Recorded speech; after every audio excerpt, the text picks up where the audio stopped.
Et salut tout le monde, c'est Louis Geoffrey. Aujourd'hui, je vous retrouve pour une vidéo un peu récap sur tout un tas de choses qui se passent en boxe en ce moment. Le mois de janvier était ultra calme, le mois de février ne l'est pas du tout. Donc je vais rapidement revenir sur la soirée Benavidez-Morel avant de parler un peu de tout un tas d'affiches qu'il y a en février qui sont intéressantes et de toute l'histoire entre Canelo, Turki Al Sheikh, Benavidez, Crawford. Donc je vais pas trop tarder parce que la vidéo risque d'être un peu longue déjà. Donc pour la soirée Benavidez-Morel, c'était une soirée qui était vraiment cool.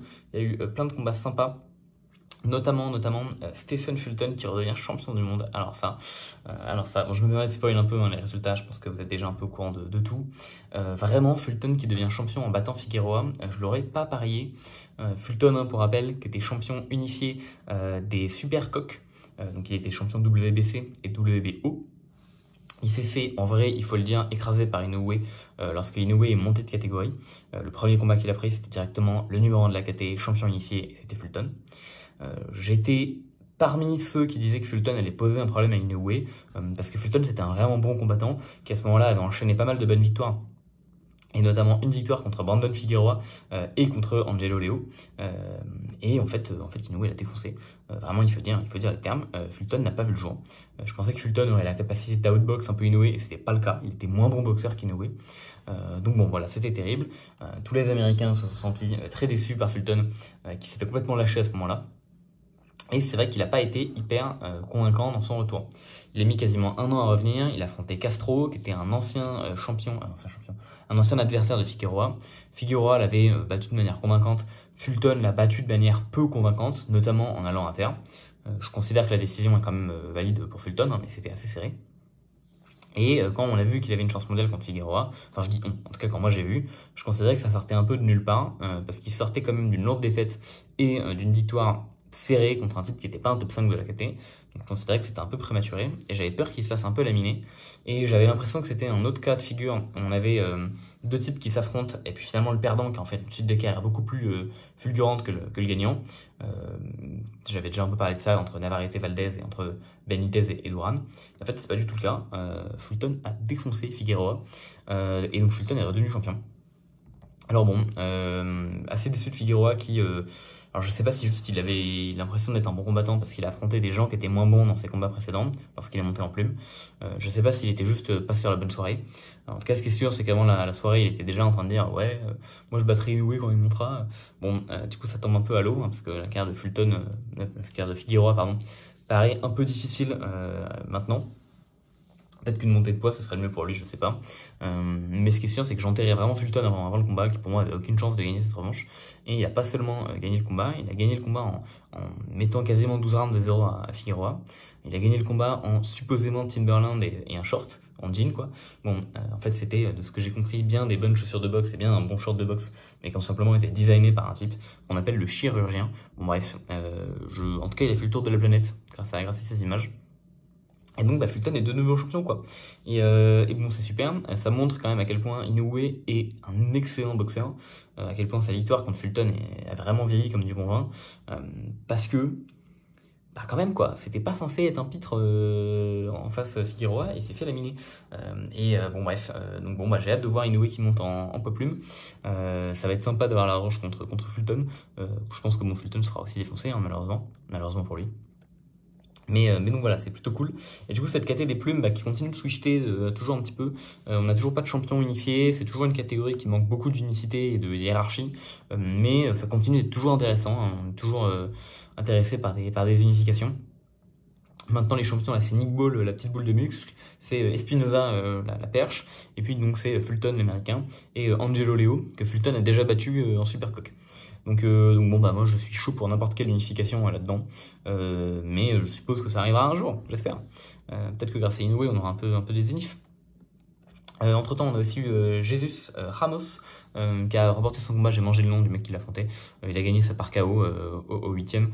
Bon l'arrêt était peut-être un peu prématuré, le mec en face c'était pas non plus méga blessé, mais j'ai l'impression qu'il avait plus trop de solutions, qu'il prenait beaucoup de coups pour rien, qu'il avait un suffisamment bon menton pour pas tomber. Bon, est-ce que c'est vraiment nécessaire de le faire continuer 3 rounds de plus? J'ai l'impression qu'on lui a surtout évité des dommages au cerveau, mais c'est sûr qu'il n'était pas éteint du tout. Enfin, clairement, c'est pas censé être ça un KO, ça c'est sûr. Puis bon, la boxe, parfois c'est aussi un peu se prendre une raclée et montrer qu'on la tient pendant 4 rounds. Moi, Ramos, c'est un boxeur qui est donc un boxeur super welter. Hein. Là, ils ont combattu en moyen, mais de base, c'est un super welter et il a annoncé qu'il comptait redescendre en super welter. Et c'est un combattant que j'aime bien, Ramos, que je trouve. En fait, tu sais, c'est qu'il a affronté Erickson Lubin, qui est un bon contender sur super welter depuis pas mal d'années, mais qui a perdu notamment contre Charlo et contre Mendoza. Et donc, il a affronté Lubin en 2023 en sous-carte de Canelo Charlo. C'était à l'époque où Mendoza montait énormément et ce qui a derrière mené à un Mendoza Tsu, qui a permis in fine à Tsu de devenir champion intérim puis champion WBO. Donc Lubin, hein, c'est vraiment un très très bon contender et pour moi, il a perdu ce combat contre Ramos. Je me souviens que j'étais assez scandalisé de la décision. Et j'ai l'impression que Ramos, qui est très jeune, hein, qui avait 21 ans à l'époque, qui en a maintenant 23, c'était un peu censé être sa victoire, qui aurait dû le projeter sur le devant de la scène. La preuve en est, hein, que derrière, on aurait pu avoir très vite un affrontement entre Ramos et Tsu, entre Ramos et Mendoza. Mais finalement, ça n'a pas été le cas, puisque du coup, il a perdu ce combat, selon moi, sur un vol. Lubin, lui, entre-temps, a complètement mis en l'air sa carrière, parce qu'il a pas combattu depuis. Et Ramos est retourné un peu à affronter des mecs qui sont beaucoup moins mis en valeur que les top 10. Mais je trouve que c'est un type qui mériterait en fait du coup sa place dans le top 10 depuis un petit moment. Alors ça veut pas dire qu'il gagnerait contre tous les top 10, hein, loin de là. Mais c'est un boxeur qui pour moi fait vraiment partie du paysage des super welter, qui est jeune, qui a vraiment une bonne force de frappe et que j'espère voir un petit peu plus dans des gros combats dans ces prochains mois. Donc je suis content qu'il ait gagné. C'est un boxeur que je suis assidûment. Après, bon, on a eu Benavidez contre Morel. Je vais pas forcément revenir tant que ça sur le combat. Beaucoup de choses ont déjà été dites. Perso, j'aime beaucoup Benavidez. Je sais pas trop à quel point je l'avais déjà annoncé ici, mais j'aime vraiment beaucoup Benavidez. Donc, je suis très content qu'il gagne contre Morel. Je savais que c'était un type qui était censé gagner contre lui. Donc, il n'y a rien de ultra étonnant selon moi. Et voilà, je trouve que c'est un boxeur qui est vraiment exceptionnel. Actuellement, il est parlé de monter en cruiserweight. Alors là, par contre, je suis dubitatif de tout ça. Je suis pas sûr que cette course à catégorie de poids qu'ont fait Pacquiao et Mayweather soit vraiment importante à recopier pour la majorité des boxeurs. Moi, je pense qu'il est très bien mis lourd, qu'il a tout intérêt à rester là-bas. Il fera sa montée en cruiser plus tard, il n'a vraiment pas besoin de se presser. Il était connu pour avoir une force de frappe assez exceptionnelle en super moyen. Bon, évidemment, il frappait fort. Moi, je trouvais que c'était surtout son volume et sa précision qui étaient impressionnantes. Je trouve qu'il les a maintenus en mi-lourd. C'est juste que les deux derniers adversaires qu'il a battus, il les a pas mis KO. Je considère que c'est pas scandaleux de pas mettre KO Gvozdy, qui est quand même solide, et de pas mettre KO Morel, qui est aussi solide. Donc bon, en tout cas, je pense qu'il faut vraiment rester en mi-lourd pour le moment. Ça parle éventuellement d'avoir un shot au vainqueur de de Beterbiev contre Bivol, et je trouverais ça bien que Benavidez ait enfin sa grosse chance pour son gros combat, qu'il aurait dû avoir contre Canelo, mais on y reviendra. Donc moi, ça m'irait très bien. Et Morel, j'ai l'impression qu'il a gagné pas mal de fans avec ce combat. Donc je lui souhaite un retour et tout le meilleur du monde. Maintenant, le mois de février donc, a commencé avec cette très bonne soirée. Elle n'est pas terminée du tout. Donc on a eu également Claressa Shields, qui est devenue champion incontesté des poids lourds. Mais ça, je vous renvoie éventuellement aux vidéos de Nadia, qui en parlera beaucoup mieux que moi. Mais Shields a vraiment montré encore une fois que c'était une combattante exceptionnelle, notamment avec un décalage contre du droit qu'elle a mis pour mettre down Perkins au dernier round. C'est du caviar ce contre. Vraiment, c'est ce qu'on enseigne dans les écoles de boxe, quoi. Donc je vous invite à regarder ce combat qui est pas très long. Comme c'est un combat de boxe féminine, c'est du 10x2, donc c'est pas méga long. Là maintenant, on aurait dû avoir Jalolov contre Spilmon. Donc Jalolov, le double médaillé d'or olympique, prospecte des poids lourds comme personne, qui a actuellement 14 victoires pour 14 KO sur la boxe poids lourd, mais qui a une carrière qui traîne un peu du boudin. Il a du mal, j'ai l'impression, à vraiment passer un step-up entre affronter des mecs qui sont, je sais pas, des top 50, des top 100 et aller vraiment chercher plus haut. Ce qui est dommage, hein, parce que je pense qu'il a moyen d'aller taper très très haut dans cette catégorie poids lourd. Perso, je suis assez conquis par Jalolov, il faut le dire. Mais bon, il est actuellement, malheureusement, il traîne un peu dans sa carrière. Il aurait dû affronter le champion français jeudi, donc le champion poids lourd français, Spilmon. Le combat s'est pas fait. J'avoue que j'ai pas regardé en détail, mais je crois qu'il a eu des soucis apparemment de santé. Enfin, il a pas passé l'examen médical.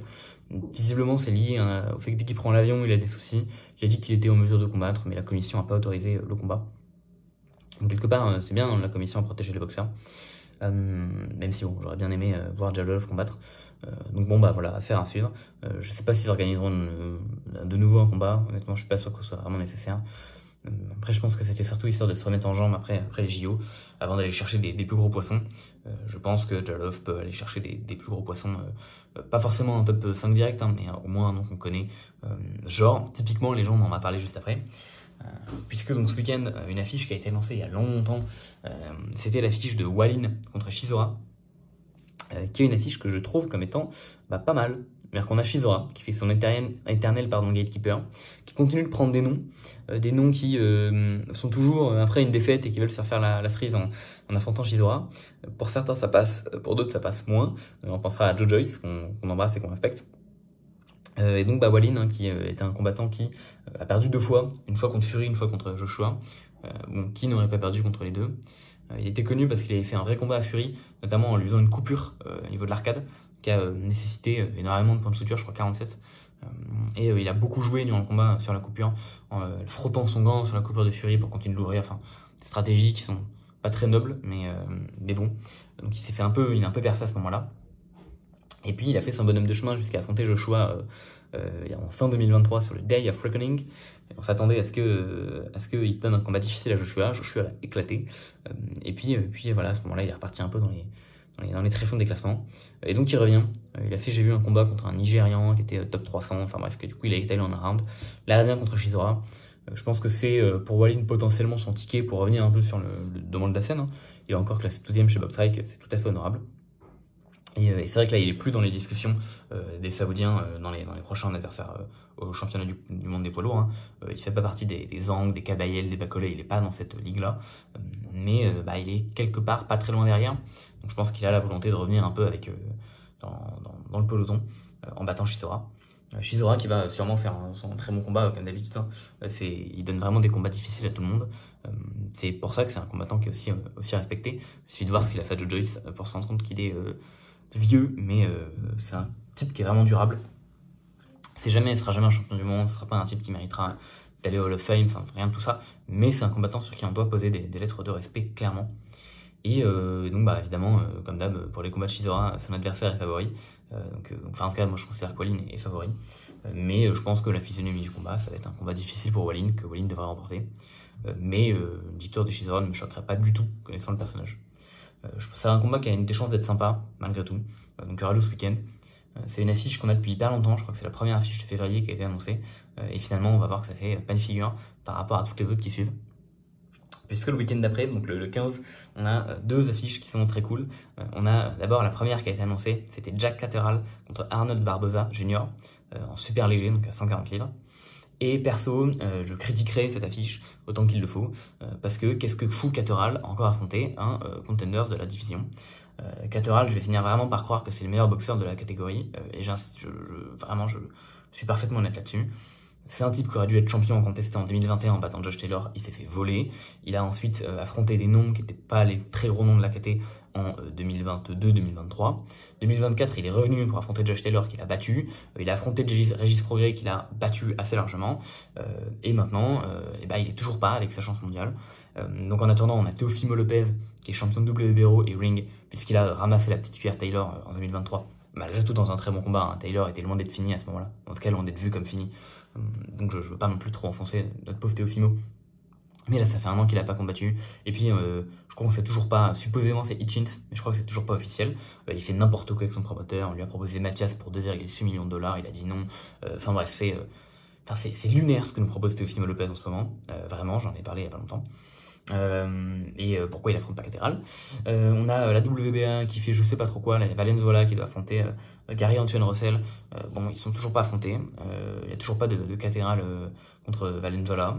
Est-ce que vraiment Catterall est moins légitime qu'Antoine Russell à une titre mondiale? Je pense pas. Et ça fait que là je crois que Catterall est genre 2e, 3e mondial sur BoxRec. Je crois qu'il est 2e derrière Haney et Lopez. Mais bon pareil, Haney ça fait 1 an qu'on n'a pas de nouvelles depuis Garcia. Et je pense que ça l'a beaucoup affecté. On sait pas trop. Et en attendant, tous les champions qui sont un peu comme ça, on sait pas trop ce qu'ils valent, on sait pas trop où ils sont. On a Hitchins, Parole, Mathias, Félix Trabiev qui a changé de main comme de chemise. Et en attendant, il y a Catterall qui prend des noms, qui prend des contenders, qui gagne et puis qui a pas de chance au titre. Donc je comprendrai pas. Là, je crois que c'est la 8e élimination. Non, j'abuse un peu. Mais je crois que c'est le 3e combat qu'on vend comme étant une élimination pour le titre. Moi, ça me scandalise un peu. Son adversaire, Barboza, C'est un type qui a quand même une bonne victoire récente contre José Ramirez, qui était un ancien champion, un type qui avait donné un très dur combat à Josh Taylor pour le titre incontesté à l'époque. C'est vraiment une belle victoire d'avoir battu Ramirez. Ramirez qui était entraîné par, je vais manger son nom, par Robert Garcia, qui est l'entraîneur de l'année dernière. C'est vraiment pas rien du tout. Et cette victoire est très bonne. Mais Barboza, c'est aussi un type qui a gagné contre Sean McComb une décision partagée. C'était, je crois, en sous-carte de Heini Garcia l'année dernière. Et ce combat, c'est aussi un vol. J'en avais parlé, je crois. Pour moi, Sean McComb remporte carrément le combat et Barboza a volé ce combat-là. Donc je suis toujours... C'est pas un boxeur que je porte dans mon cœur du tout, Barboza, notamment à cause de cet événement, où il avait dit qu'il avait largement battu Sean McComb, et puis vous connaissez le bispo. Bon, je trouve ça dommage, moi j'aurais pas trouvé ça honteux qu'ils disent bah c'est vrai, j'ai été chanceux, viens on fait une revanche, mais bon, écoutez, le boxe étant la boxe. Malgré tout, je suis forcé de constater qu'il s'est rattrapé dans mon cœur en battant Ramirez comme il l'a battu, parce que je répète, c'était pas un combat simple. Donc bon, bah voilà, il a une chance contre Catterall. Donc encore une fois, je trouve que Catterall est favori, encore une fois, je m'attends à ce que Catterall gagne.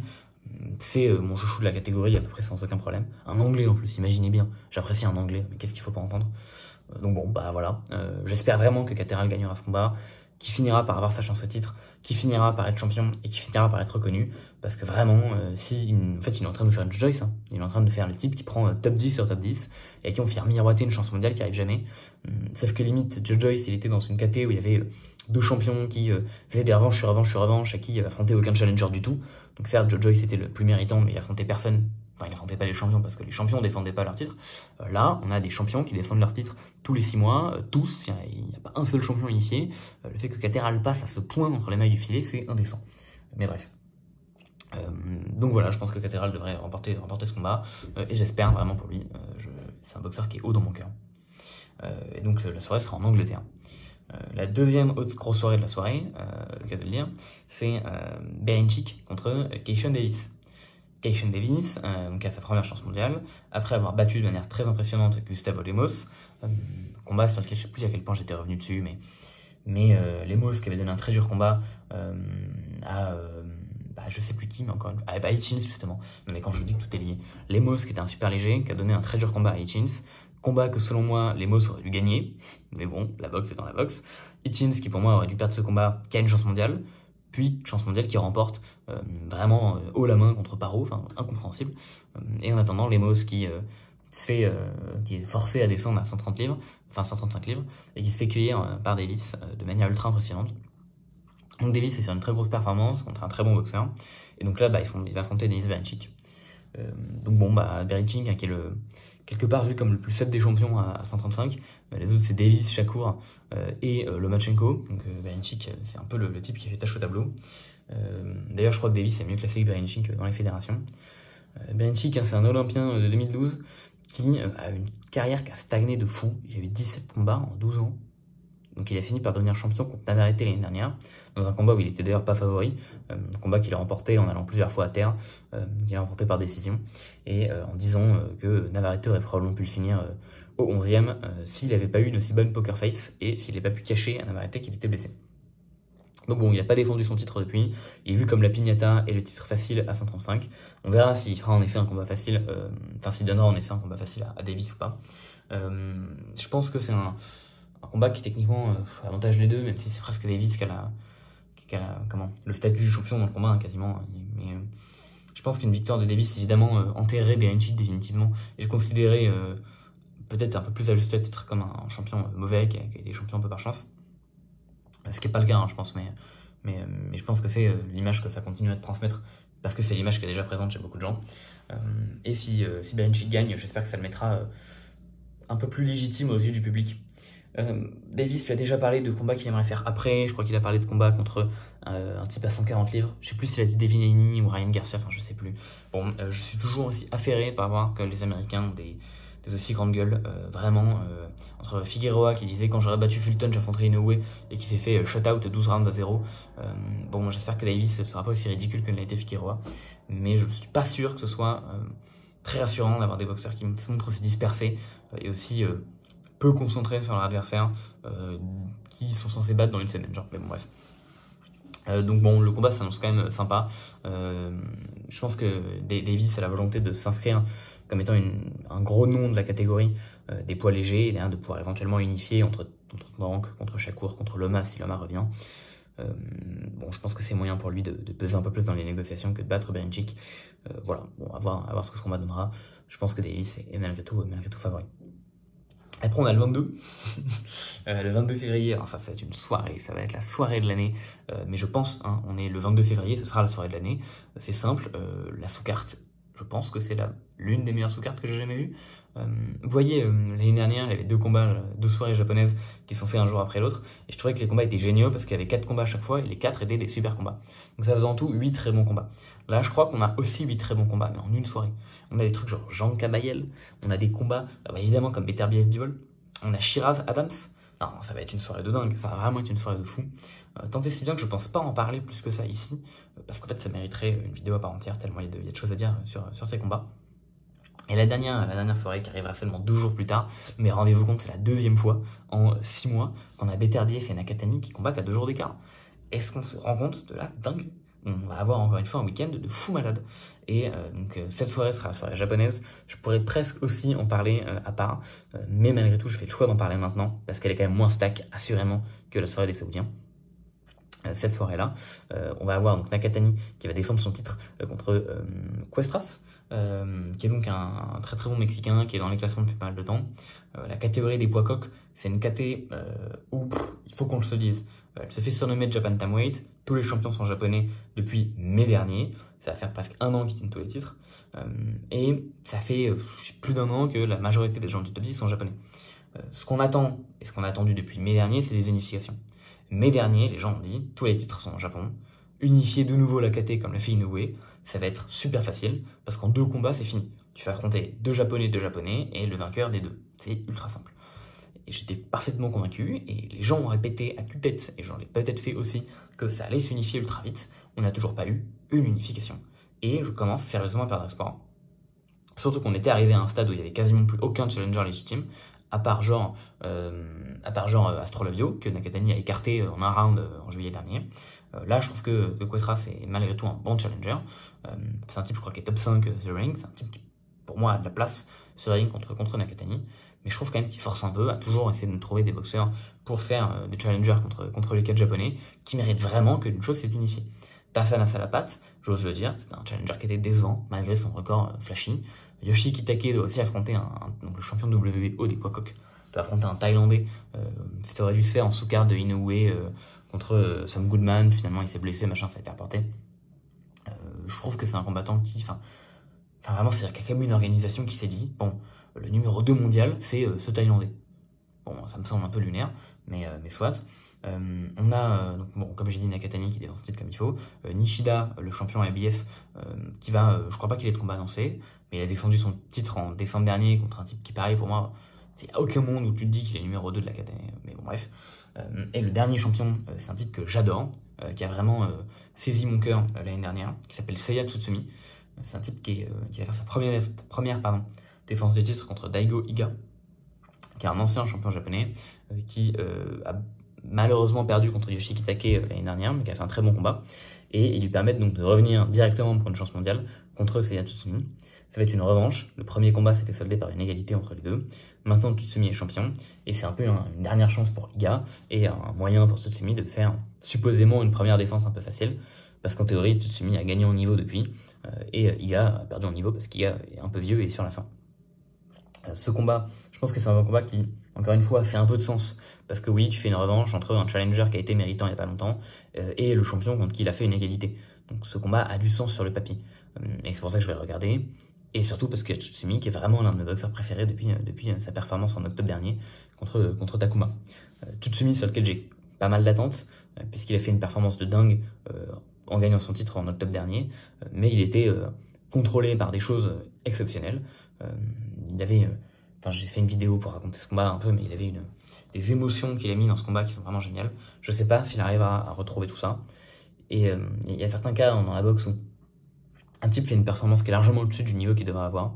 Et derrière, ça lui permet de maintenir son niveau ad vitam aeternam. Là, comme ça, je pense à Carlos Palomino qui est devenu champion en faisant un combat de dingue alors qu'il était censé être un boxeur pas fou. Et qui derrière supposément, après avoir gagné un championnat dans un upset, et même rester champion, genre en faisant 10 défenses de titre, et en step-upant avec d'un seul coup.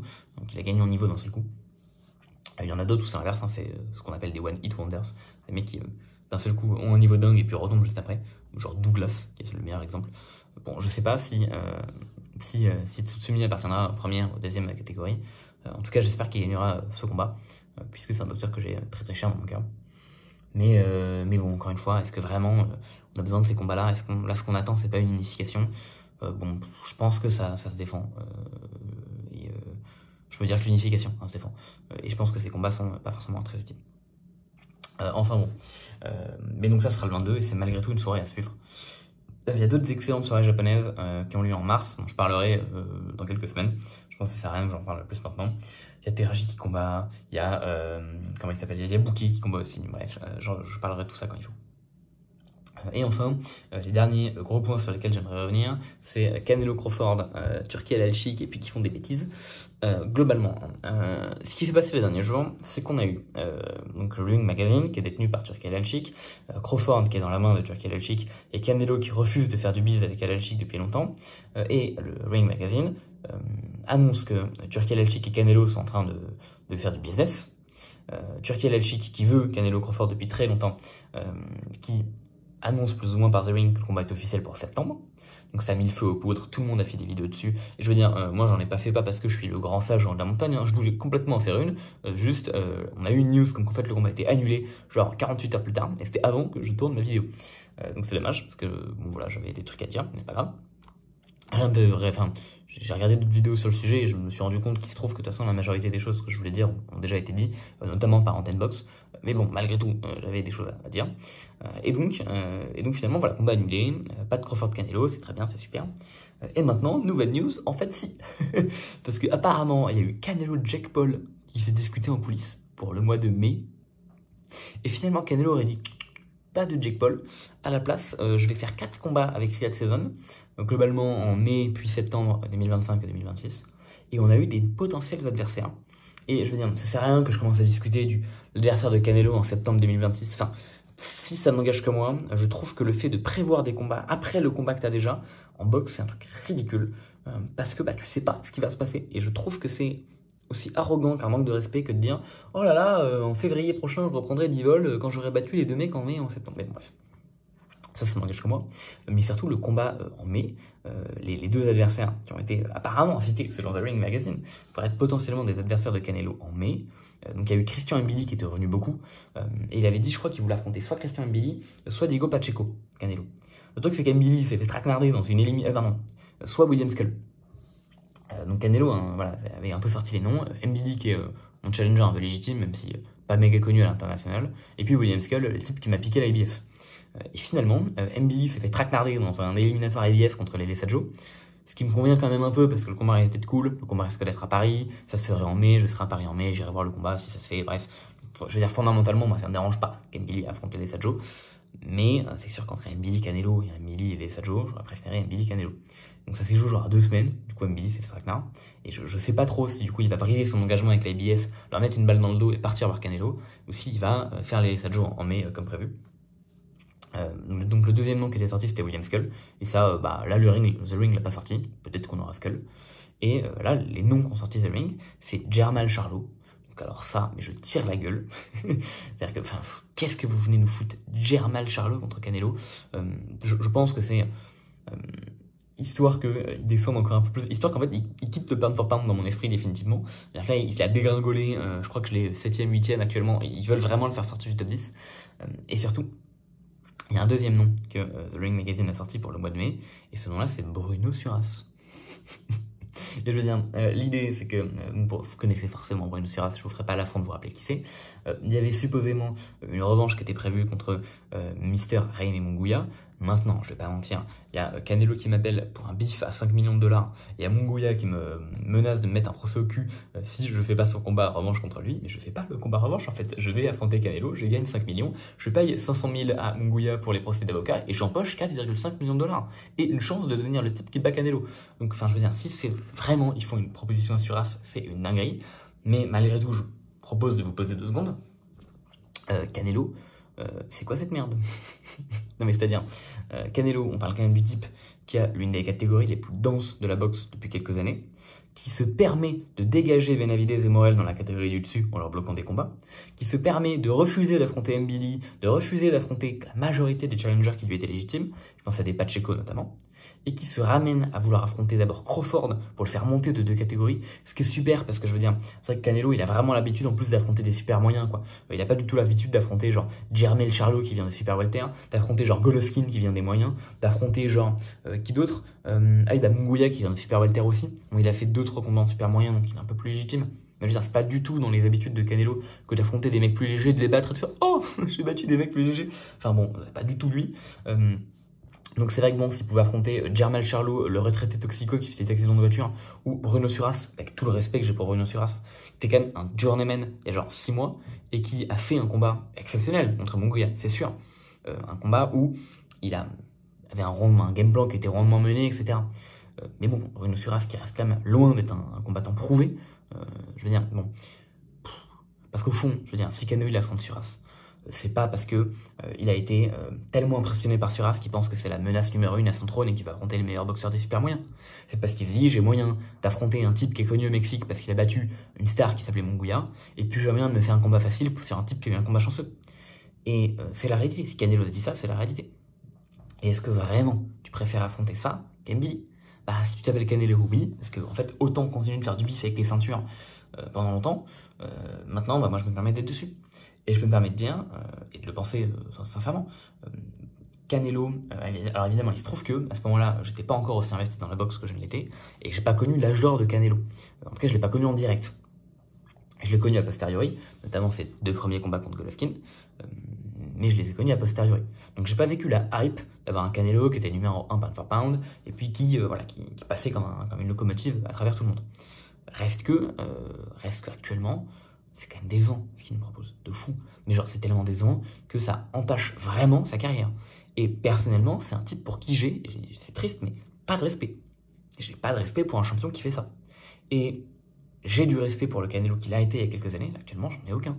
Et c'est un type qui va rentrer dans les discussions des meilleurs super moyens de l'histoire. Parce qu'il a fait 5 défenses de titre de son championnat incontesté. Je crois que c'est le mec qui a fait le plus de défenses des 4 ceintures à la fois. Et bon, contre qui, en fait? Et surtout, je veux dire, tu peux faire des défenses contre des peintres quand t'as une KT qui est morte, mais je veux dire, ça me dérange pas qu'un champion super moyen défende contre des moyens quand il n'y a personne en super moyen. Mais il y a tellement de monde en super moyen. Donc bah, c'est juste inexcusable, en fait. Et honnêtement, je veux dire, globalement, les gros noms des super moyens, historiquement, c'est Joe Calzaghe, ça va être des noms comme Nigel Benn, ça va être des noms comme Chris Eubank, pas junior, hein, senior. Et des gens vont dire que Canelo rentre dans cette catégorie. Bah, je suis pas d'accord. Vu le run qu'il fait, il a fait un run pour devenir champion qui est très bon. Mais là, bah, c'est juste décevant, quoi. C'est juste décevant. Et donc, bon, bah, voilà. Écoutez, je pense qu'on va être malheureusement contraint d'avoir un Suras qui, malgré tout, reste pas prouvé à 168 livres. Avoir un Jermel Charlo qui a pas combattu depuis je sais plus combien de temps. 2023, il a affronté José Benavidez Senior, je sais plus trop quand, enfin bref. Bon, c'est catastrophique. Et donc voilà, donc un skip finalement Crawford, en fait, c'est peut-être pas mort, enfin je sais pas. Moi, Canelo me gonfle, et ce qui me gonfle encore plus, c'est que les CD mangent dans sa main, c'est que tout le monde mange dans sa main, et c'est qu'il bloque la KT à Mbili et à tout un tas de gens, et ça m'énerve. Et enfin, on n'a pas besoin de ça en boxe, on n'a pas besoin de ça, et vraiment, va affronter Jake Paul, lâche tes titres, fais ton bif, et casse pas les couilles à la boxe à tenir des ceintures, et à empêcher des gens, et vraiment à empêcher des gens comme Mbili d'avoir de la thune, d'avoir de la gloire, d'avoir de l'argent. C'est des mecs qui bossent genre 8 heures par jour à la salle, et tu leur prives de tout ce qu'ils recherchent au fond de leur vie, parce que tu veux faire du bif, alors que t'es déjà genre multimillionnaire. Je trouve ça pathétique. Voilà, ça y est, je m'arrêterai là. Donc bon, bah, voilà, c'est la vie. En tout cas, malgré cette note finale un peu triste sur notre ami Canelo Alvarez, on va avoir énormément... Ah oui, parce qu'en plus, j'ai pas dit, mais Canelo Alvarez, alors en France, oulala, ça l'aime bien, parce que voilà, on met des petits clips de lui avec une musique de rap un peu chelou sur Instagram, on voit qu'il se mange une patate par Golovkin et puis qu'il dénonce de la tête, et puis voilà, et puis Canelo Alvarez, le meilleur boxeur du monde, et puis Canelo Alvarez, voilà, donc c'est juste une star qui actuellement est décevante sur tous les points, et je suis catastrophé de voir que l'idole des gens français, la représentation du boxeur en France, c'est Gervonta Davis et Canelo Alvarez. Je suis dépité. Allez chercher du Usyk, allez chercher du Crawford, allez chercher du Inoue, allez chercher du Beterbiev, du Bivol, du Pam Rodriguez, aller chercher du Nakatani, du David Benavidez, aller chercher des gens qui sont bons et qui ont la volonté d'être bons dans l'histoire. Allez pas chercher des boxeurs comme Tank, comme Canelo qui n'en ont plus rien à foutre et qui sont juste là pour se mettre du gagne-pain. Mais je veux dire, désolé, là, je me lâche un peu, mais vous savez que Canelo comme Tank, c'est des gens qui viennent pas des hautes sphères sociales. C'est pas des gens qui sont nés avec des cuillères d'argent dans la bouche. C'est des gens qui ont connu la galère. Et je trouve ça encore plus terrible de me dire que des types qui ont connu la galère et qui ont connu ce que c'est que de galérer, bah actuellement foutent le monde de la boxe entier à galérer parce qu'ils veulent profiter de leur petite ceinture que pourtant qu'ils n'ont même pas gagné sur un ring et de faire des échanges de titres contre des gens faciles. Moi, je trouve ça terrible.